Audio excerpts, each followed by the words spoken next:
Hello दोस्तों, अंकित science academy में आपका स्वागत है। दोस्तों, आज हम पढ़ेंगे कंकाल से संबंधित सारे प्रश्न जो अक्सर एग्जाम में आते रहते हैं। तो पहला क्वेश्चन, बाह्य कंकाल पाया जाता है। बाह्य कंकाल किस में पाया जाता है? कीटों में पाया जाता है या पक्षियों में या पशुओं में या मनुष्यों में? तो बाह्य कंकाल कीटों में पाया जाता है, क्योंकि आप देखे होंगे जो कीट होते हैं, कीट पतंगे होते हैं, वे काफ़ी कठोर होते हैं। क्यों? क्योंकि जो उनकी हड्डियाँ होती हैं वो बाहर होती है। और मनुष्यों में क्या होता है और जानवरों में देखो, उनकी शरीर मुलायम होती है, क्योंकि मांस ऊपर होता है और हड्डियाँ नीचे होती हैं। लेकिन कीटों में इसके विपरीत होता है। कीटों में क्या होगा, हड्डियाँ बाहर होती हैं, इसलिए वो कठोर रहते हैं। कभी आप ध्यान देंगे, जब आप मच्छर को मारते हैं तो लगता है वो मर गया है, लेकिन आप तेज़ी से मारें तो मर जाता है। लेकिन आप धीमे से मारे हैं तो क्या होगा, वो मरता नहीं है, वो कुछ देर बाद उड़ जाते हैं। क्यों? क्योंकि हड्डियाँ उसके बाहर रहती हैं, वो मजबूत होती है हड्डियाँ, इसलिए वो जो उनके अंदर आर्गन है उनकी, वो हड्डियाँ क्या करती हैं, सुरक्षा करती हैं, इसलिए वो मरते नहीं हैं। आप कभी देखेंगे, मैं तो भाई देखा हूँ, मैं बता दिया आपको। अब दूसरा क्वेश्चन है, पहले देखते हैं। जो नोट्स मैं बनाया हूँ दोस्तों, मैं नोट्स भी इसके क्वेश्चन के अंदर अपना डालता रहूँगा, ताकि आपको पूरी नोट्स बनाने की जरूरत न पड़े, आप एक बार पढ़ लें तो आपको याद हो जाए। तो कंकाल क्या है? कंकाल क्या है? कंकाल है हड्डियों के समूह को क्या कहते हैं हम? कंकाल कहते हैं। हड्डियों को जो समूह, जो ढांचा अपना पूरा बना रहता है शरीर का, हड्डियों से बना है, उसे क्या कहेंगे? कंकाल कहते हैं।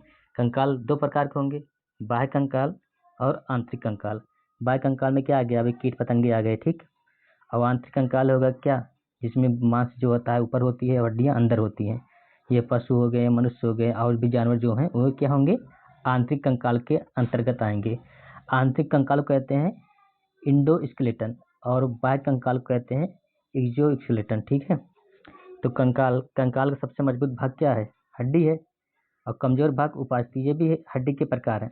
क्या है? उपास्थि, उपअस्थि, इसे कार्टिलेज हिंदी में कहते हैं। और हड्डी का अपना सूत्र याद कर ले, कैल्शियम फास्फेट। दूसरा क्वेश्चन है, ओसीन नामक प्रोटीन पाया जाता है। ओसीन नामक प्रोटीन पाया जाता है मांसपेशियों में, अस्थियों में, या बालों में, या नाखून में। तो जो ओसीन नामक प्रोटीन पाया जाता है, ये किसमें पाया जाता है? हड्डियों में। हड्डियों क्या कहते हैं हम? अस्थियां कहते हैं, बोन। तो ये ओसीन नामक प्रोटीन बोन में पाया जाता है, ठीक है। तीसरा क्वेश्चन है कि जन्म के समय बच्चों में हड्डियों की संख्या कितनी होती है? जब बच्चा पैदा होता है तब उनके अंदर कितनी हड्डियां होती है, ये क्वेश्चन पूछ रहा है। बताओ, 306 हड्डियां होती हैं, 206 हड्डियां होती हैं, 300 या 208? बताइए। तो जन्म के समय बच्चों में कितनी हड्डियां होती हैं? 300 हड्डियां होती हैं, ठीक है। जन्म के समय कितनी हड्डियां होंगी? 300, पूरे 300, 300 याद रखना। देखो नोट से देखो, और देखो हड्डियों में क्या है, हड्डियों में क्या है, हड्डियों में ओसीन प्रोटीन पाया जाता है, ठीक है। जन्म के समय हड्डियां कितनी होती हैं? 300। और बाल्यावस्था में 208। और जब हम जवान हो जाते हैं तो कितनी होंगी? 206। 206 से कम नहीं होती हड्डियां, ठीक है। और जो हड्डियां क्या है, ये एक संयोजी ऊतक है। क्या है? ये एक संयोजी ऊतक है। और हड्डियों के विभाजन क्या कहलाता है? ऑस्टियोब्लास्ट। ऑस्टियोब्लास्ट ही क्या है? हड्डियों का विभाजन ये, ठीक है। मायोसिन नामक प्रोटीन पाया जाता है। मायोसिन नामक प्रोटीन किस में पाया जाता है? अस्थि में पाया जाता है, मांसपेशियों या आंखों में या बालों में? तो मायोसिन, आप इसको ट्रिक से याद करना। मायोसिन मतलब क्या, कुछ लग रहा है ना नाम से कि मायो, माँ से मायो हो गया, माँ से मांसपेशियाँ हो गई। तो मायोसिन नामक प्रोटीन मांसपेशियों में पाई जाएंगी, ठीक है। दोस्तों, एक रिक्वेस्ट, प्लीज़ चैनल को सब्सक्राइब कर दो यार, मेरा मोटिवेशन बढ़ेगा। अच्छा लगता है, अगर वीडियो क्लासें अच्छी लगती हैं तो लाइक कर देना प्लीज़। दोबारा कह रहा प्लीज़, ठीक है। पांचवा क्वेश्चन है, रक्त निर्माण कहाँ होता है? रक्त निर्माण होता है, कॉमन क्वेश्चन है, किसमें होता है? अस्थिमज्जा। अस्थिमज्जा की आप इंग्लिश भी याद रखना, बोन मैरो। बोन मैरो को ही अस्थिमज्जा कहते हैं। ये क्या होता है? ये हड्डियों के अंदर, ये हड्डियां हैं तो इसी के अंदर बोन मैरो रहती है, ठीक है। यहीं पर खून का निर्माण बहुत पतली पतली अस्थिमज्जा में रहती है। यहीं पर क्या होता है, अपना खून, रक्त बनता है। छठा क्वेश्चन है कि हड्डियों के निर्माण में से क्या सबसे ज़्यादा जरूरी है? हड्डियों के निर्माण में सबसे ज़्यादा जरूरी क्या है? लसिका जरूरी है, आरबीसी या प्लेटलेट्स या इनमें से कोई नहीं। तो हमेशा ध्यान रखना, जो हड्डियों के निर्माण में सबसे ज़्यादा आवश्यक है, जो हड्डियों को मजबूती प्रदान करती है, जो हड्डियों के लिए आवश्यक है, वो है लसिका। क्या है? लसिका। लसिका को कहते हैं लिम्फ। हिंदी भी इंग्लिश भी याद करते चलना दोस्तों, क्योंकि अगर आप इंग्लिश याद नहीं करे रहेंगे तो आपको दिक्कत होगी। ठीक है, क्या कहते हैं? लिम्फ। लिम्फ को ही लसिका कहते हैं। तो देखो, ये ह्यूमन बॉडी है, पूरी ह्यूमन बॉडी है। ह्यूमन बॉडी में जो आपको ये ह्यूमन बॉडी जो आपको जो दिख रहा है ये ग्रीन कलर का, ये सब क्या है? लिम्फ नोड्स हैं। देखो ये जो नोड्स दिख रहे हैं ना, ये देखो, ये यहाँ देखो लीवर हो गया, ये वाला तो लीवर हो गया, ये लीवर हो गया। ठीक है, ये तुम्हारा गुर्दा हो गया। जितने भी गांठें दिख रही हैं हरी हरी, ये सब लिम्फ वाली हैं। यहाँ इसी में ही लसिका जो है प्रभावित होती रही थी है और यहीं पर इकट्ठा होती रहती थी। जब क्या होता, कभी ध्यान देना, जो हमारे शरीर में पोलियो होता है ना, तो पोलियो इसलिए हो जाता है क्योंकि जो शरीर, जैसे यहाँ पर ये देखो हाथ है, बायां हाथ, दाहिना हाथ देखो, ये देखो दाहिना हाथ, यही ये जो गांठें हैं ना, यहीं पर लसिका भरी रहती है। क्या होगा, जब ये गांठें लिम्फ जो नोड है, लिम्फ नोड बोलते हैं उसे, जब वो खराब हो जाता है, ये देखो ये लिम्फ नोड, जब ये लिम्फ नोड नष्ट हो जाता है, जब वायरस आता है पोलियो वाला, जब लिम्फ नोड नष्ट हो जाता है तो क्या होता है कि उसमें हड्डियों को ताकत मिलती नहीं है, वो कार्य नहीं कर पाता। क्या?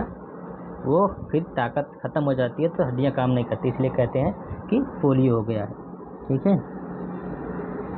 7वां क्वेश्चन है कि लिम्फ मूलतः किसका भाग होता है? रक्त का भाग होता है या रक्त प्लाज्मा या अस्थियों का या कार्टिलेज का? तो ये लिम्फ किसका भाग होता है?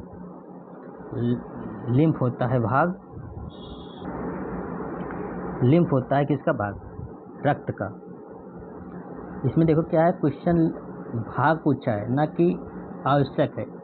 क्या होता है, जो लिम्फ जो होता है ना, वो रक्त में जो लसिका निकलती है, वो रक्त से एक मतलब रस निकलता है जो पूरे शरीर में, जो अभी दिखाया था यहाँ पर ये हरी रंग के, इसमें प्रवाहित होता है। ठीक है, तो ये रक्त से ही निकलता है, इसलिए किसका भाग है? इसलिए ये रक्त का भाग है। किसका? रक्त का। आपका आंसर कौन सा? ये पहला। अब देखो नोट्स कुछ आवश्यक लाइन देख लो, क्या होगा। हड्डियों को रक्त की आवश्यकता नहीं होती। ठीक है, इसको केवल खून में पाए जाने वाली लसिका, क्या देखो खून ना, ये अभी इससे पहले बताया था कि ये खून का भाग होता है।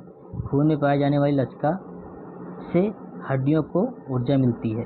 यह पीले रंग का नहीं होता। किस रंग का होता है लसिका? जानते हो किस रंग का होता है? लसिका हल्के पीले रंग का होता है।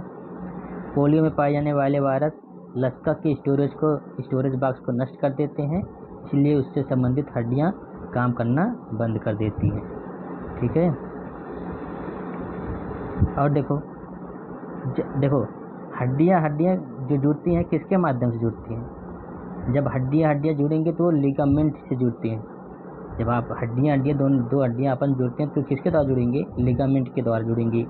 अब मांस और हड्डी जब जुड़ेगी तो किसके द्वारा जुड़ेगी? टेंडम के द्वारा जुड़ेगी। क्या? टेंडम के द्वारा जुड़ेगी। अब ध्यान रखना, ट्रिक है आल, AAL। ठीक है, आल, AAL, डबल AL, आल लिखना है आपको, हिंदी वाला आल लिखना है, वो ALL वाला आल मत लिखना, नहीं गलती हो जाएगी। हिंदी में आल लिखोगे कैसे लिखोगे? AA लिख के एल लिखोगे, डबल आ लिख के मतलब बड़ा लिखोगे, एल ला लिखो तो आल, वो हिंदी वाला याद रखना। ठीक है, तो यहाँ देखो एक मतलब हो गया क्या? अस्थि मतलब हड्डी। तो हड्डी जुड़ेंगी किससे? लिगामेंट से। यल से मतलब क्या हो गया? लिगामेंट। ठीक है, उसी तरह क्या है? मांस और हड्डी टेंडम से। तो यहाँ देखो, यहाँ लिखा है, ये जो यहाँ जो लिखा है, यहाँ जो दिख नहीं रहा है ना, यह है मैट, MAT, मतलब यम से क्या हो गया? मांस, ए से हो गया अस्थि और टी से हो गया क्या? टेंडम। तो मांस और अस्थियां जुड़ेंगी किससे? टेंडम से। ठीक है,